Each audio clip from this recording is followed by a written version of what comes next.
It's the Dublin Special Master. Live and direct. Breakfast with CubCamTV. Trickstar Radio. Yes, then, people, just coming up to 7:45 here on Trickstar Radio. We're back inside the building, and it's time for Marvel Watch. Right about now, we're going to jump into a bit of a roundup of everything we've seen going on in and around Marvel culture, the Marvel world, shall we say, and a few other bits as well. In general, there's a lot of stuff going on in regards to the sort of the legal side of things, which we're going to dive into in a minute for today's update.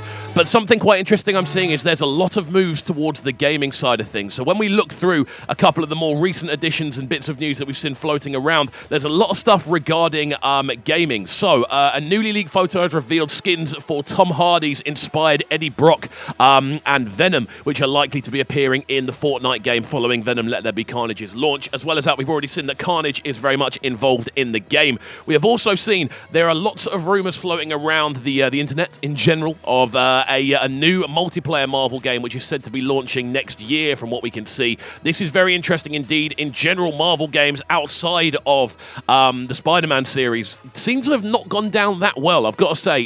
Since the launch of the MCU, we've been waiting for numerous games. Contest of Champions is obviously the big mobile one, which seems to do quite well. But in general, we haven't really seen a super effective play-along game that doesn't involve Spider-Man. And on that topic, we are seeing that Spider-Man is set to join the Marvel Avengers game, but as an event down the line. So this is something we're seeing that is very interesting indeed. In other news, though, let's get into this legal stuff that we're seeing floating around over the last few days. Marvel's full ownership of the following characters could be at stake after a recent lawsuit filing from the company. Now, this is where it gets a little bit scary for MCU fans who want to just see as much content as physically possible, especially with the films that we already know are on the way. So, the characters we may start to see a little bit less of if things go a certain way are Spider-Man, Doctor Strange, Thor, Iron Man, Black Widow, Hawkeye, Ant-Man, and Falcon. Now, we look at this list and go, okay, Iron Man is currently not involved in the MCU any longer. Black Widow is also no longer involved in the MCU as we know it. But there is a very big Doctor Strange film on the way. There is also a very big Spider-Man film on the way. There is a Hawkeye series about to start, which, unless it just completely ends Hawkeye's legacy within the MCU, is likely to lead on to something else. We have just seen Falcon become Captain America, and Ant-Man has a film due out, I think, in 2022, is Quantumania, which is said to feature Kang as the primary MCU villain. So this is where it gets a little bit worrying. I'm looking into the report down here.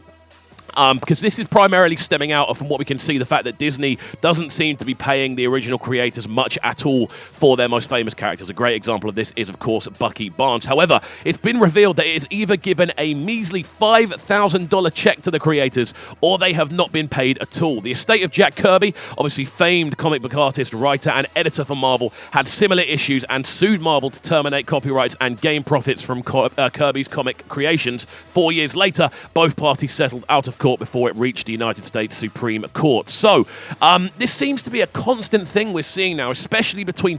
It was between Sony and Marvel Studios for so long over Spider-Man. We nearly didn't get the current Spider-Man film. If you remember, there was so much kind of rigmarole around it, and the internet was so upset. There was videos of Tom Holland kind of pleading with the companies to try and make it happen. And this is where it gets a little bit scary, because all of these characters do have a future in some way over the MCU. Stark Tech, I believe, is something that's still going to be quite relevant in the MCU. Regardless of what happens in these next two Doctor Strange and Spider-Man films, they're going to be characters that have legacies moving forward, whether Spider-Man turns into Miles Morales and whether Doctor Strange kind of retires as the Sorcerer Supreme. But I don't think he will be. There is also a very big Thor film on the way. And I don't think that'll be it for Thor. There's still so much kind of comic book sort of design for him to dive into. Now, I'm not even a massive comic book head, but I know there are so many different kind of areas of, I suppose, galactic MCU that could be explored with Thor, and he's probably the best person to do it. He's already been kind of introduced as a character. We've already seen a fantastic arc from him, and at this point we are likely to see him kind of run things a little bit more, which is what I'm looking forward to seeing. But that could all be at risk if this report is as damning as it seems. The new copyright terminations are from the estates of the late Stan Lee, Steve Ditko, and Gene Colan. Disney is arguing that these these characters are ineligible for copyright termination as they were works made for hire, which was the same argument used against the estate of Jack Kirby. One such termination notice was filed in the estate of Steve Ditko for Spiderman, who first appeared in the comic book form in 1962's Amazing Fantasy 15. According to the termination notice, Marvel would lose full ownership of the iconic character by June 2023 and would have to share ownership with the estate. So if the plaintiffs win, it's expected that Disney would hold onto at least a share of the character rights and co-owners, leading to the studio having to share profits with them. Additionally, these copyright terminations only apply to the United States, meaning that Disney would still be able to control the profit from foreign margins. So it's not as bad as we first thought. After reading the headline and diving into it, this is primarily profit-based, but hopefully the MCU can retain creative control purely because the direction everything is going is what the fans want to see, and hopefully we do end up with a positive solution. But there we go. That's it for today's episode of Marvel Watch. Following this, we're getting into New Music Mondays, so let's kick it off with this one from her, Lil Baby, and Lil Durk. This is Breakfast with Kxvu, bringing you them morning flavours on Trickstar Radio. Trickstar Radio.